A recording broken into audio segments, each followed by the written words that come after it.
Well, firstly, I think India does have a number of macro pressures facing it currently. On the economic side, unfortunately, India is seeing a deterioration in growth. The last quarter GDP numbers were down to sort of 4.5% growth. That's coupled with persistently high inflation.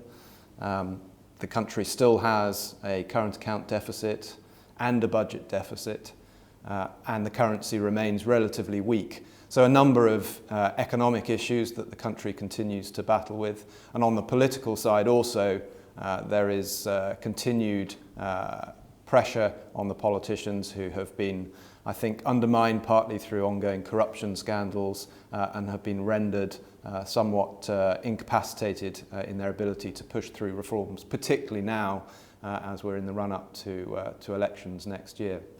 I think India, to an extent, has been or become used to living with high inflation. So it's not overly alarming in itself, but clearly it does compromise monetary policy and the ability for the central bank to stimulate the economy, particularly in a period such as this where we have slowing economic growth. So that is less than ideal. We focus on the companies, and really our job when it comes to inflation is to find companies that are able to pass on some of the inflationary pressure and have the pricing power and ability to do that. So that continues to be what we focus on. We continue to like companies, for example, in the consumer sector, which is less heavily regulated than perhaps the infrastructure or utilities sector, for example.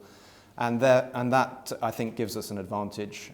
So whilst the economy can continue to stumble due to government or lack of government reforms and regulations, there are certain sectors or segments within the economy that continue to do very well. When it comes to the consumer sector, I think it is largely a play on the so-called demographic dividend to some extent in India. There is clearly a huge population of 1.2 billion people that continues to grow.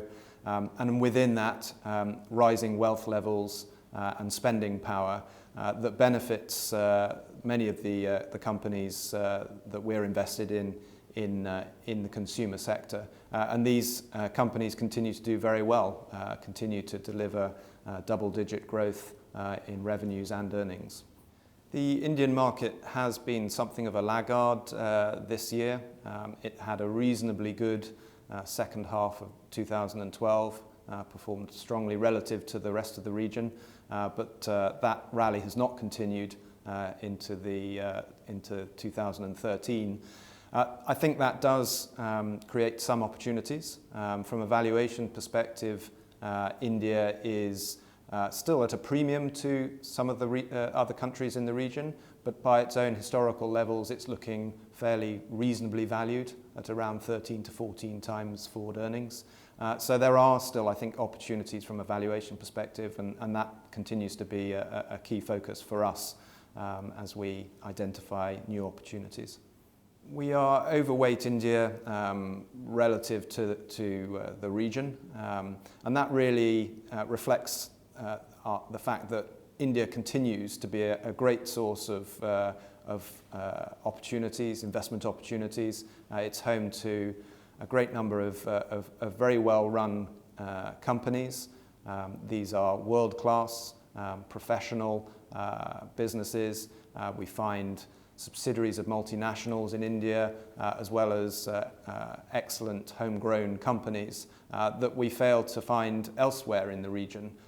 So we continue to like India, and we continue to be very comfortable with the overweight position to that market as a result.